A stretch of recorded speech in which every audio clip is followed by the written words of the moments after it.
In today's video, we're going to be taking a look at the tropics. As you can see, we do have a code red now, as I kind of alluded to yesterday. We're also going to be taking a look at the upcoming pattern where there is a whole lot of activity to talk about. Lots of storms in the east, a big heat wave coming to an end and giving way to some cooler weather on the way. So we have multiple changes upcoming that you guys all need to be aware of. Now, before we get into things, I would ask that you check out our other business, Prestige Weather, in the description and pinned comment down below. As of today, we did an early release of that August forecast, so that is now available in our community right now. So if you join today, you will have instant access to that, which is super, super awesome. Highly recommend it. That will be available to the public on August 1st, by the way, for our August forecast. So be sure to look out for that as well, as we'll do a video breakdown of it. Let's just get straight into things, and as you can see, we do have our National Hurricane Center here calling for a 70% chance of formation over the next 7 days, and over the next 48 hours, we do have a 30% chance of development, so definitely still some chance within the next 2 days, but certainly an even higher risk over the next 7 days, where development is more likely than not at this point.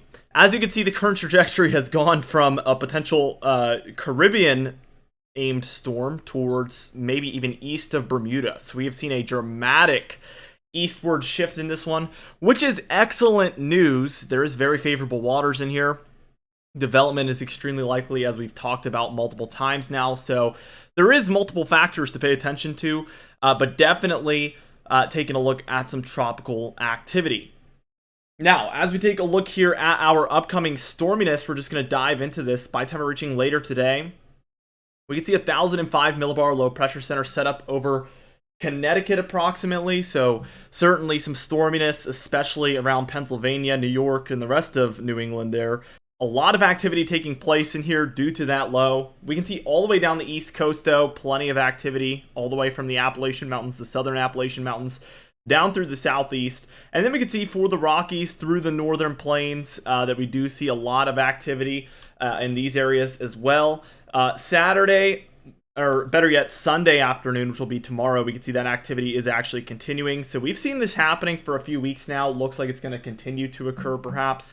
We can see the jet stream is pushing a lot of these storms down southward towards the deeper south. We can also see some of these moving in through the Ohio Valley northeast. And then still we have kind of these southeast summertime storms that tend to be a daily occurrence for a lot of these areas happening, but overall a quieter day there.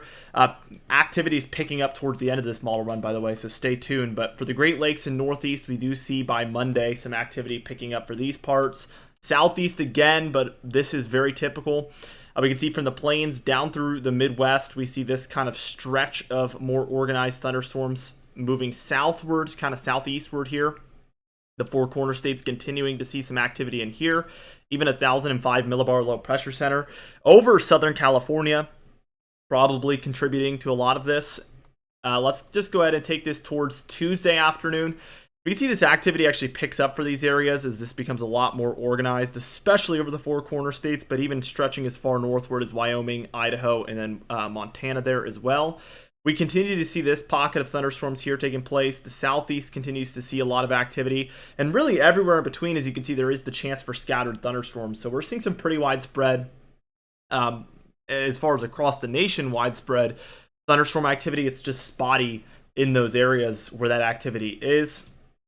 Four Corner States and Rockies continuing to see activity as we reach Wednesday, August 2nd. We can see that there is, again, some thunderstorm activity moving down the Midwest. And then for the Southeast, we continue to see some thunderstorm activity, especially there in Florida. Chances are available for other places as well. As we reach Thursday the 3rd here, we can see from the Rockies, and then you take it up to the Midwest here, and the Great Lakes here, we see plenty of this type of activity here. So from Idaho, Montana, Wyoming, Utah, Colorado through Kansas, Nebraska, the Dakotas, Iowa, Minnesota, Wisconsin, up through Michigan, Illinois, Indiana, and the lower peninsula of Michigan as well. Pretty widespread activity. Again, the southeast here, I hate to mention it every single time, but we do continue to see that activity happening in certain places. Friday, we get a little bit more of an interesting setup here, 1,000 millibar, which is relatively strong for the summertime, and we actually get this very strong cold front. We talked about this yesterday, although it is looking actually a little bit more active at this point, so we are seeing a lot more organized thunderstorms than we saw in yesterday's model run, so perhaps a little bit more impactful than originally anticipated. Looks a little bit more organized, to say the least. By Saturday evening, what we see is this kind of tail of that frontal boundary still stretching through these areas. It's a 998, and it probably goes around somewhere like this, but further to the east than that, obviously. I just can't get it on screen. Something like that is what's taking place. So a lot of cooler air moving across for these areas, starting to move in. This warmth is probably putting up a fight at this point, though. So we see something like this taking place, equal force to the north and south. And usually what ends up happening is we see a stationary front set up in these areas, which means persistent rainfall happening along that line. Kind of acts like a cold front where there's high precipitation, but it's really not moving too much, as again, there's equal push from the south and the north. Here on this same day, Saturday, we do continue to see this Rocky Mountain thunderstorm activity that we've seen for weeks and weeks and weeks. By Sunday evening, we see the stationary front, quote unquote, is a little bit more in the favor of the cold, as it has moved a few miles southward, but really continuing to see pretty high amounts of activity within here. We see for kind of the upper Midwest here, a pocket of scattered thunderstorms, and same story along the very eastern front there of those Rocky Mountains.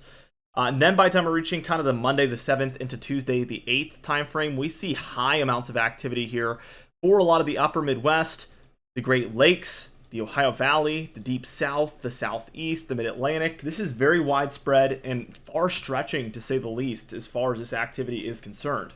When we take a look at the total precipitation, we can see that anywhere where I'm about to circle is pretty much on the table to be dealing with above average precipitation over the next 10 days. So something like this is where we're experiencing most of the activity. We have a lot of stationary activity in here. We have a lot of activity moving southward through these areas, and then we have plenty of frontal boundaries kind of setting up in here and moving southward, and all of that stuff combined leads towards this huge blob just seeing above average activity. We're just going to work our way up the colors. If you're in the whites, you're expecting practically no precipitation over the next 10 days. Gray is going to be 1/10 of an inch or less. Your green's 1/10 of an inch to 1/2 an inch. Blue's 1/2 an inch to an inch. Your yellow's 1 inch to 2 inches. Red's 2 to 5 inches, and that is, again, that area that we're kind of specifying for the potential for above average activity in there. So anywhere in the reds is where we're mostly taking a look at that. And I don't see any browns over the United States, but if there is that I'm missing here, that would be 5 to 10 inches of precipitation. So certainly a very, very high amount of precipitation expected in a lot of areas. We can see that this heat wave is going to really drastically come to an end for a lot of folks, especially the further north you go. This pocket here already cooling off by the time we're done with the weekend. So by the time we're reaching Monday, we see a big cool down, kind of moving southward at a snail's pace here. Especially impactful there in the far northern areas there of the east, where we're experiencing 10 to 15 degrees below normal temperatures. Certainly a far cry from what we've been seeing, with warmth kind of prevailing underneath. So definitely an interesting air mass battle happening here. As time moves on, we see that cool kind of sticks around. It does retreat a little bit. It does die down a bit, but we still see cooler than normal conditions all the way by next Friday, so August 4th. We see another cold air mass set up over the Rockies and Plains there. Pretty substantial at this point as well. But we see the majority of the warmth is hanging out down here. As we take a look at the August forecast in a little bit, we're going to see that I specify this area as a place that I expect this warm air to continue to prevail through the month of August for the most part. Even by time we are reaching the 10th, we see most of the central and eastern states are now at neutral or below normal temperatures, especially in this pocket, but we still see this warmth prevailing across Louisiana, Texas, New Mexico, into Arizona, and that is an area I've really pinpointed for the above average temperatures to continue. Even by the time we reach August 13th, the very end of this model run, we still see neutral to below normal temperatures set up over a lot of the north central and the northeastern United States. We do have a little bit of a sign of a negative PNA setting up, and this could encourage the warmth to try to move back in over time, but only time we'll be able to tell. We'll have to see what ends up happening with this. This is the long range, so we're going to take it with a grain of salt, but certainly more exciting things to come, I think, with these temperature changes. Anyway, Be sure to subscribe for daily uploads just like this one. Also, you can hit the bell icon for daily notifications when we upload so you never miss one. Be sure to like the video if you did enjoy it, leave a comment down below, and I will see you guys in the next video.